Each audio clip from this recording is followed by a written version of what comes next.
Assalamualaikum warahmatullahi wabarakatuh.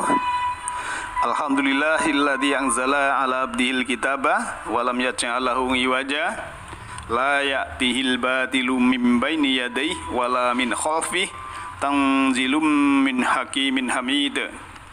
Segala pujian kepunyaan Allah yang telah menurunkan kitab kepada hambanya, dan Dia Allah tidak menjadikan pada kitab itu suatu kebengkokan.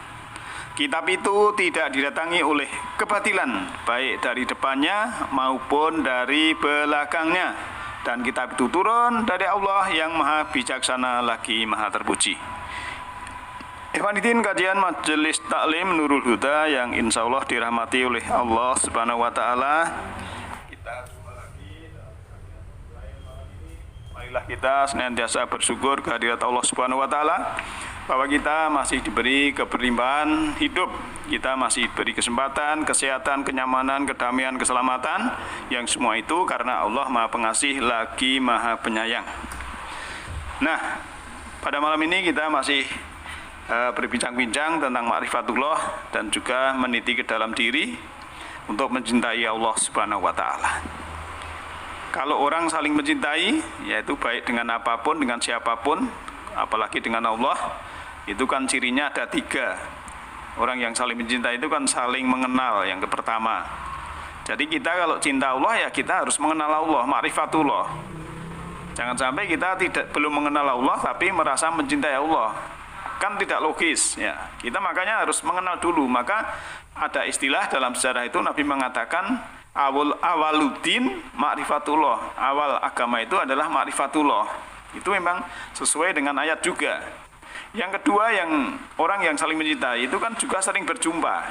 Nah, kita berjumpa dengan Allah kapan saja ya, karena Allah itu tidak kantuk dan tidak tidur kan. Di dalam surat kedua ayat 255 itu, ayat kursi itu kan, la ta'khudhuhu sinnatun wa la naum, kan begitu. Jadi setiap saat, setiap waktu kita ingin berjumpa dengan Allah, Allah menerimanya. Bahkan kalau orang saling mencintai itu kan menerima apa adanya, karena cinta itu kan tanpa syarat ya. Jadi Allah menerima kita apa adanya kita, karena kita sudah dilengkapi oleh Allah ya, peralatan tubuh sempurna, pikiran sempurna, jiwa sempurna, dan diberi roh, kan begitu kan. Kemudian setelah itu kita diwajibkan untuk mengabdi ya. Jadi kalau kita sudah pasrah dengan Allah, aslama, itu Allah kan mengatakan bahwa Allah itu sebenarnya sudah bersama kita, karena Allah itu lebih dekat dari urat nadi leher kita. Ikhwaniddin yang berbahagia, mari kita membaca mulai pada malam hari ini. Kita buka dalam surat 24 ya, surat 24 ayatnya kita mulai dari 36 ya. Di sini Allah menyebutkan bahwa fi buyutin adinallahu an turfa'a wa yuzkara fiha ismuhu yusabbihu lahu fiha bil uduwi wal asali. Ya, disebutkan di sini cahaya itu di rumah-rumah yang di sana telah diperintahkan Allah untuk memuliakan dan menyebut namanya, di sana bertasbih, mensucikan namanya pada waktu pagi dan petang. Kalau kita melihat bahwa ayat yang berhubungan dengan sesuatu itu ada istilah mikrokosmos dan makrokosmos. Di dalam rumah itu ada rumah yang berwujud materi dan juga ada rumah yang imateri. Dalam jiwa kita itu memang ada rumah. Kalau rumah ini sudah dipenuhi cahaya, kemudian di rumah itu kita diperintah Allah untuk memuliakan Allah, menyebut asmanya ya, mensucikan namanya di waktu pagi dan petang. Itu bisa kita di rumah dalam arti fisik ya, juga di rumah dalam arti yang di dalam. Jadi dua-duanya harus sinkron, secara syariat, secara hakikat harus kita laksanakan. Karena kalau tidak nanti kita ya tidak akan bisa mengenal dalam arti yang sesungguhnya. Karena memang tadi saya sebutkan bahwa kita mencintai Allah itu harus mengenal ya, mengenal Allah, kemudian sering berjumpa ya. Kalau tidak ya kita tidak akan tahu, karena memang mengenal Allah, ma'rifatullah itu adalah sesuatu yang wajib. Nah, kemudian kita lanjutkan ayat 37 ya. Disebutkan rijalu la tuhlihim tijaratun wala bai'un an dzikrillah wa iqamis sholata wa itaiz zakah ya khafuna yauman taqallabu fihil qulubu wal absar. Orang yang tidak dilalaikan oleh perdagangan dan jual beli dari mengingat Allah, kemudian menegakkan sholat, menunaikan zakat, mereka takut kepada hari ketika hati dan penglihatan menjadi guncang. Itu yang berbahagia. Jadi kita dalam mengingat Allah, memikirkan Allah itu ya, jangan sampai tergoda kemelekatan tentang perdagangan dan jual beli. Nah, perdagangan dan jual beli itu kan mewakili dari aktivitas keduniaan kita. Aktivitas keduniaan kita bisa melarikan kita untuk menuju pada Tuhan, meniti ke dalam diri ya. Jangan sampai aktivitas-aktivitas itu yang berhubungan niaga, perusahaan, ladang, sawah, dan anak, harta keluarga dan sebagainya, itu jangan sampai kita terlena dan kita lupa meniti ke dalam diri, kita lupa bahwa kita ini akan kembali jalan pulang kepada Allah Subhanahu wa taala. Nah, kalau kita sudah melaksanakan itu ya, kita sudah ingat Allah, kemudian kita menegakkan sholat, kita tunaikan zakat ya, dan kita takut itu hanya kepada Allah. Maka ayat 38-nya Allah sudah menjelaskan liyajzahumullahu ahsana. Mereka akan mendapatkan balasan dengan yang lebih baik. Ma'amilu, apa-apa yang mereka kerjakan. Wa yazidahum min fadli, dan akan ditambahi ya, dia akan menambahkan pada mereka itu dari karunia-Nya. Wallahu yarzuqu may yasha'u bighairi hisab. Dan Allah itu akan memberikan rezeki kepada orang yang tadi mengingat Allah tadi, tidak lupa dengan niaga tadi, apa? Bighairi hisab, dengan tanpa hisab. Nah, itu yang berbahagia. Kalau kita sudah akan diberikan Allah yang tanpa hisab ya. Coba kalau kita lihat dulu sebelum kita membahas bighairi hisab ini, kita buka surat 57. Surat 57 surat Al-Hadid ayatnya 11 ya. Di situ disebutkan, barang siapa meminjamkan kepada Allah dengan pinjaman yang baik, maka Allah akan mengembalikan berlipat ganda untuknya dan baginya pahala yang mulia. Nah, ini hampir sama, kalau di sini ajrun karim, kalau di sana adalah yarzuqu may yasha bighairi hisab. Nah, loh, itu hubungannya apa?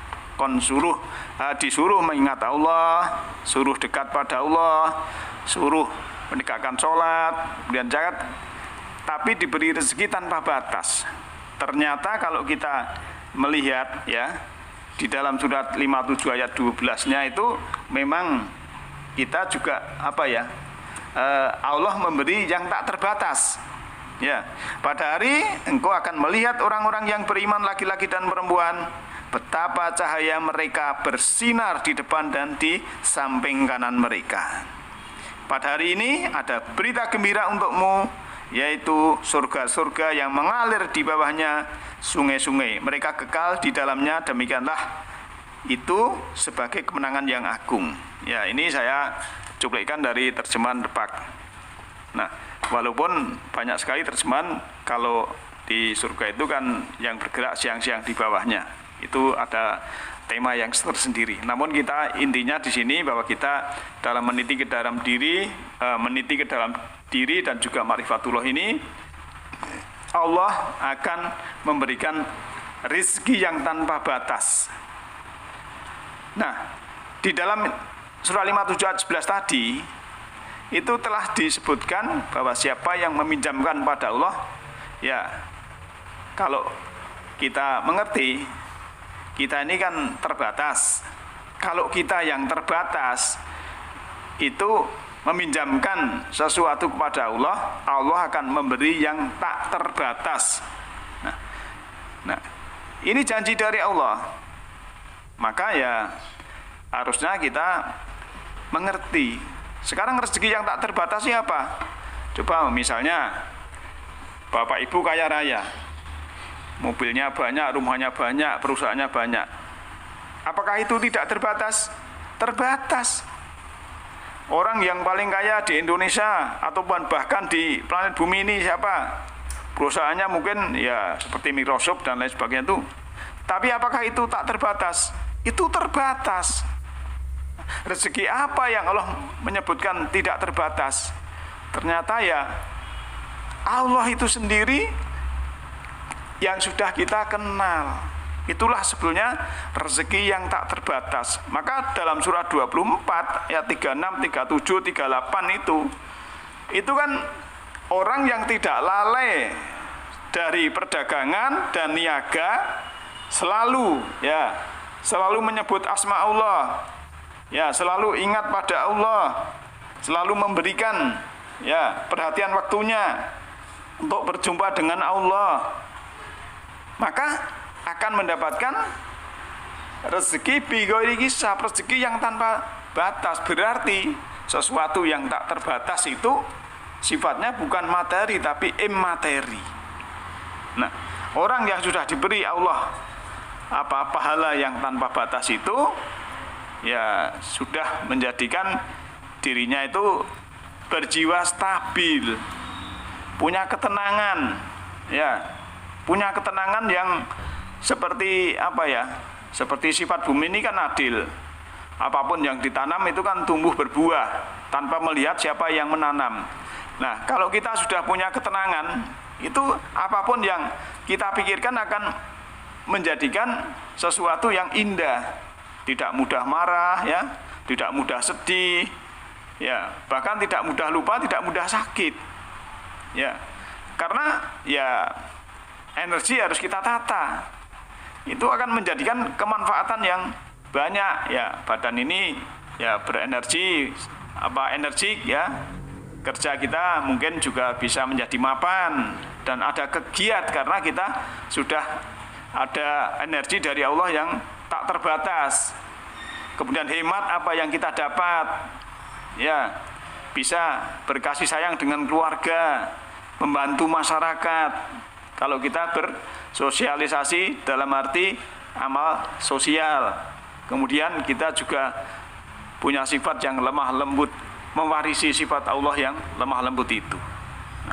Ikhwatin yang berbahagia, maka seharusnya lah kita mengenal Allah, kemudian meniti ke dalam diri, dan semua itu adalah untuk kebekalan kita nanti hidup setelah kita jalan pulang.